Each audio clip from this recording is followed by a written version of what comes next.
Good evening सर्वांना. मी गौरी स्वागत करते माझ्या या नवीन ब्लॉगमध्ये. तर आज होळी आहे, तर होळीच्या पहिल्यांदा सर्वांना खूप खूप शुभेच्छा.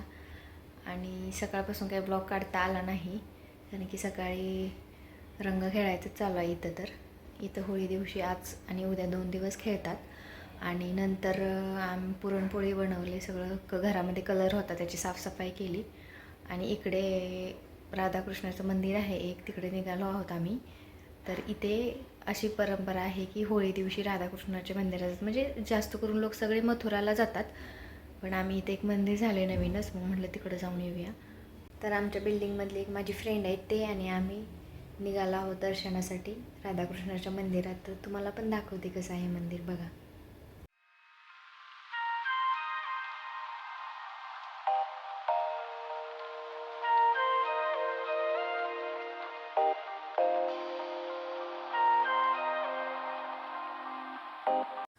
पोचलो आम्ही मंदिरामध्ये.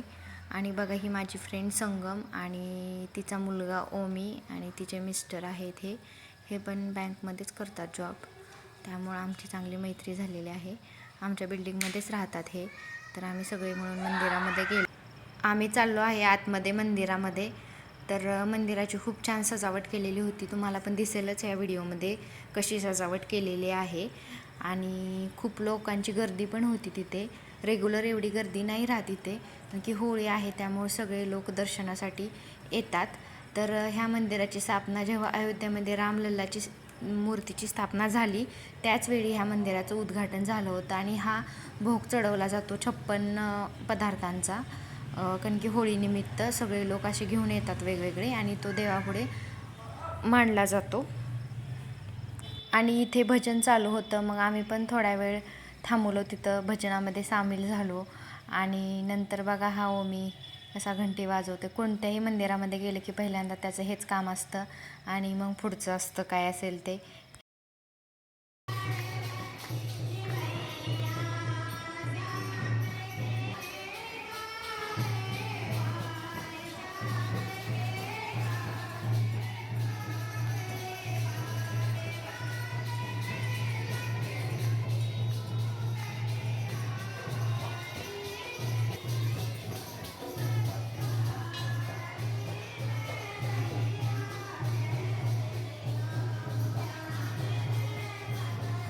या मंदिरासमोरच एक महादेवाचं मंदिर आहे, मग तिथं गेलो आम्ही दोघी दर्शनासाठी. मग तिथे आम्ही दोघींनी दर्शन घेतले. तुम्ही बघा, इथे महादेवाची पिंड किती सुंदर आहे. आणि इथं प्रत्येक महादेवाच्या मंदिरामध्ये गणपती आणि कार्तिकेय ह्या दोन्ही मूर्ती कंपल्सरी असतातच महादेवाच्या मंदिरामध्ये. ही इथली एक विशेषता आहे. आणि तिथून आम्ही बाहेर बसलो थोडा वेळ, आणि मग नंतर ओमीची चालली होती मस्ती, ते बघत बसलो. आणि नंतर आम्ही गेलो एका कॅफेमध्ये. तर कॅफेमध्ये पण त्याची मस्तीच चालली होती, तर त्याला घेऊन बसलो होतो.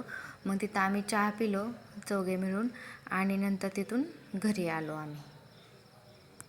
रात्री जेवणासाठी पुरणपोळीचा बेत होता होळी असल्यामुळे. नंतर ह्यांच्या ऑफिसमधले ह्यांचे फ्रेंड आहेत एक, ते महाराष्ट्रातीलच आहेत, मग त्यांना जेवण करण्यासाठी बोलवलं होतं. आणि IPL चालू होती, मग IPL बघत बघत आम्ही मस्तपैकी जेवण वगैरे केले. आणि जेवण करून नंतर आम्ही निघणार होतो, होळी पेटवणार होती इथे गांधी चौक म्हणून आहे तिकडे जाणार होतो. मग पटकन आम्ही जेवण आवरलं आणि तिकडे जाण्यासाठी निघालो.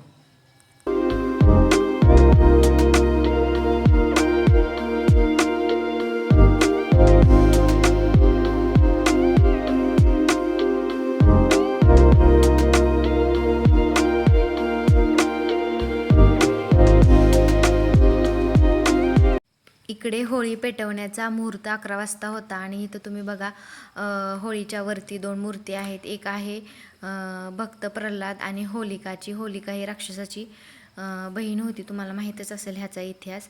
आणि इथं देखावा केला होता, जेव्हा होळी पेटवली जाते त्यावेळी ते भक्त प्रल्हादला साईडला घेतलं जातं, आणि हा देखावा इथे विशेष होता. आणि होलिका जळून जाते त्याच्यामध्ये. आणि तुम्हाला तर माहितीच असते, असत्याला जाळून सत्याचा प्रकाश पसरवणे हा होलिका दहनामागील उद्देश आहे. म्हणून होळीला एवढं महत्त्व दिलं जातं आणि दरवर्षी पेटवली जाते. होळी पाहत पाहत आम्ही कुल्फी खाण्याचा आनंद पण घेतला. इथली कुल्फी खूप फेमस आहे. नंतर आम्ही घरी आलो. गुड मॉर्निंग सर्वांना. तर आज आहे धुलीवंदन आणि काल आम्ही होळीवरून खूप लेट आलो, त्यामुळे काही ब्लॉग शूट करता आला नाही नंतरचा, घरी आल्यानंतरचा. तर आज तर आम्ही ह्यांना पण सुट्टी आहे बँकला धुलीवंदनाची. कसं काय माहिती, कारण की इकडे तर धुलीवंदन असं काही सेलिब्रेशन नसतं, तरी पण सुट्टी आहे. तर मग हे म्हटले करीला म्हणून आहे इथं देवीचं मंदिर, तर तिकडे जाऊया बोलले, म्हणून आम्ही तिकडे निघालेलो आहोत. माझं चाललं होतं आवरायचं पटपट आणि हे व्हिडिओ शूट करत होते. मला माहितीच नव्हतं, म्हणलं एवढं कष्ट घेतले तर टाकावं व्लॉगमध्ये. आणि तिथून आम्ही निघालो जाण्यासाठी.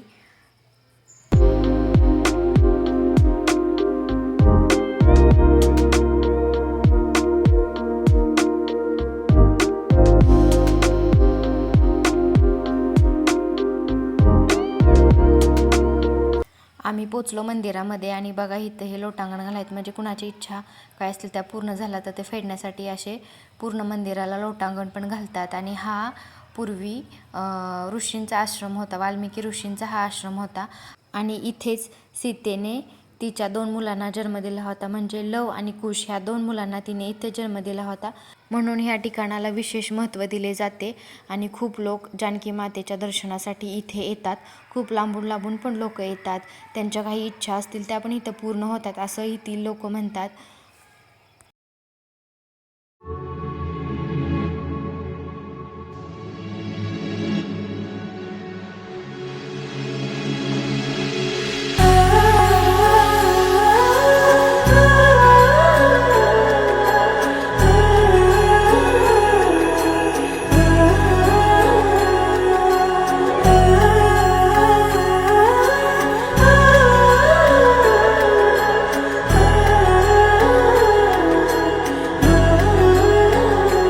हो जन्म जन्म की खोज बताए, राम से चल के राम पे आए, प्रेम कोई हमें और न जाने. आम्ही मंदिरामध्ये पोचलो आणि इथं रंगपंचमीला खूप मोठी यात्रा पण भरते. आणि पहिल्यांदा बघा सुरुवातीला राधा आणि कृष्णाचं मंदिर आहे. तर ह्या पण मूर्त्या खूप छान आहेत आणि सुंदर आहेत, तेजस्वी आहेत. आणि त्याच्यानंतर पुढे गेल्यानंतर वाल्मिकी, सीता आणि तिचे 2 मुलं लव आणि कुश ह्या 2च मूर्त्या आहेत, म्हणजे इथे रामाची मूर्ती नाही आहे. तर हीच इथली विशेषता आहे की नेहमी सीतेसोबत राम असतातच, पण ह्या मंदिरामध्ये सीतेसोबत रामाची मूर्ती नाही. एक है पानी, राम सिया राम जय जय राम, राम सिया राम जय जय राम, राम सिया राम जय जय राम, राम सिया राम जय जय राम. तेरे नाम तुम ताना तेरे नाम, तेरे नाम आदि का तेरे नाम, तेरे नाम आदि का तेरे नाम, तेरे नाम आदि का तुम ताना तेरे नाम, आदि का तुम ताना तेरे नाम, आदि का तुम ताना तेरे नाम, आदि का बोलाली का तेरे नाम. हरि अनंत हरि. नंतर थोडं मंदिराच्या बाहेर मग आम्ही तिथे नारळ फोडला आणि त्यानंतर इथे काही चुनरी पण बांधली जाते. कुणाची इच्छा असतील तर ते अशी चुनरी पण बांधतात. मग मी पण बांधली तिथे आणि मग आम्ही दर्शन वगैरे घेतलं आणि तिथून निघालो आणि घरी आलो. मंदिराच्या बाहेर आल्यानंतर या बायका डान्स करत होत्या. तर हा रुई डान्स आहे, हा मध्य प्रदेशमधील एक डान्सचा प्रकार आहे. तर इथं असं मानलं जातं की आपण त्यांना डान्स करायला लावला म्हणजे आपण आशीर्वाद मिळवला असं आहे, म्हणजे हे शुभ मानलं जातं. म्हणून आम्ही पण त्यांना पैसे देऊन डान्स करायला सांगितले. असे सगळेच लोक येतात आणि त्यांना डान्स करायला लावतात, म्हणजे आपल्याला आशीर्वाद भेटला असं मानलं जातं. तर बघा हे डान्स करतात.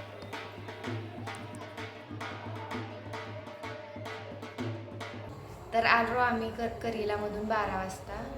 मंदिर पण तिथं खूप छान होतं, सगळी गर्दी होती. तिथं मेला असतो आत्ता रंगपंचमी दिवशी, त्यामुळं सगळी तयारी चालली होती त्याची.